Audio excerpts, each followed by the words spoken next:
Positive atheism Hindi channel प्रेक्षकों को स्वागत। हिंदी के प्रमुख कवि एमपी कमल जी से लिखी हुई लोकमान्य बाल गंगाधर तिलक की जीवन गाथा को हम जान रहे हैं ना।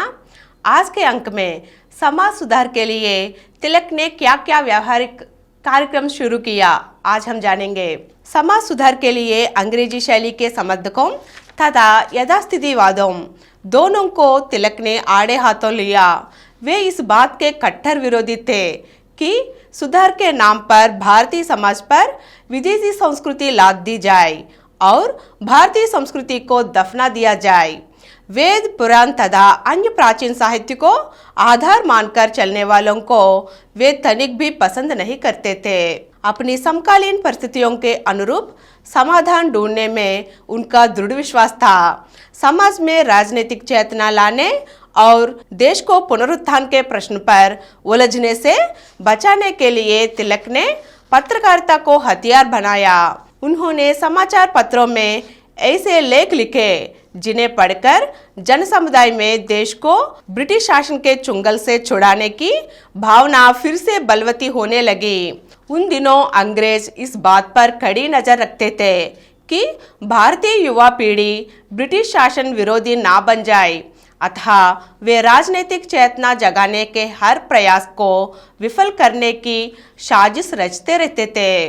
तिलक अंग्रेजी की नस नस से परिचित थे। वे स्वाधीनता आंदोलन को खुलकर मैदान में लाने से पहले देश में समुचित वातावरण पैदा कर देना अनिवार्य मानते थे, अतः सीधी इसी कार्य में जुट गए। 1885 में कांग्रेस का जन्म हो चुका था। देश के लगभग सभी राजनीतिज्ञ कांग्रेस की ओर खींचने लगे थे। तिलक भी कांग्रेस में शामिल हो गए। उन्होंने कांग्रेस के लिए काम करने तथा हर अधिवेशन में भाग लेने का दृढ़ निश्चय कर लिया।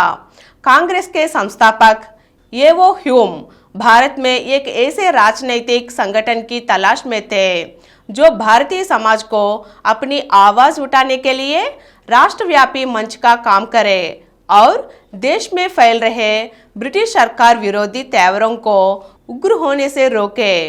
कांग्रेस का गठन इसी उद्देश्य को केंद्र में रखकर किया गया था। शीघ्र ही देश के अग्रणी व्यक्तियों को इस संगठन ने अपनी ओर खींच लिया। जन आकांक्षाओं को सीधे सीधे सरकार तक पहुंचाने के लिए पुल के रूप में कांग्रेस का इस्तेमाल किया जाने लगा। तिलक ने कांग्रेस में प्रवेश करने से पहले उसके स्वरूप और उद्देश्य को समझा और फिर भारतीय स्वाधीनता संग्राम के लिए सबसे अधिक उपयुक्त मंच के रूप में कांग्रेस की सदस्यता ग्रहण कर ली। तिलक उन लोगों में से नहीं थे जो देश व समाज के हित में भारत में अंग्रेजी शासन को स्वीकार कर लेते। उनके मन में अंग्रेजी शासन के प्रति सदा से ही विरोध था। देश की आज़ादी उनके जीवन का एकमात्र उद्देश्य था। उनकी दृष्टि साफ थी। किसी से पूछना अथवा सलाह लेकर फैसला करना उनकी कार्य प्रणाली में शामिल नहीं था। वे भारत की जनता की इच्छा और उसकी समस्याओं से पूरी तरह परिचित थे।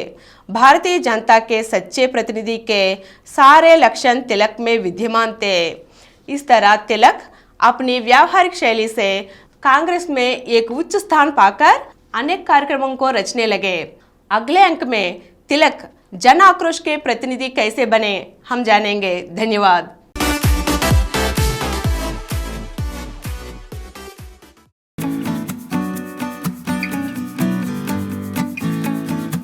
Please download Samaram multi-channel app and watch your favorite channels from your mobile. App available on Google Play Store and subscribe to the channels. For more videos, please subscribe to this channel Positive Atheism and activate the bell icon.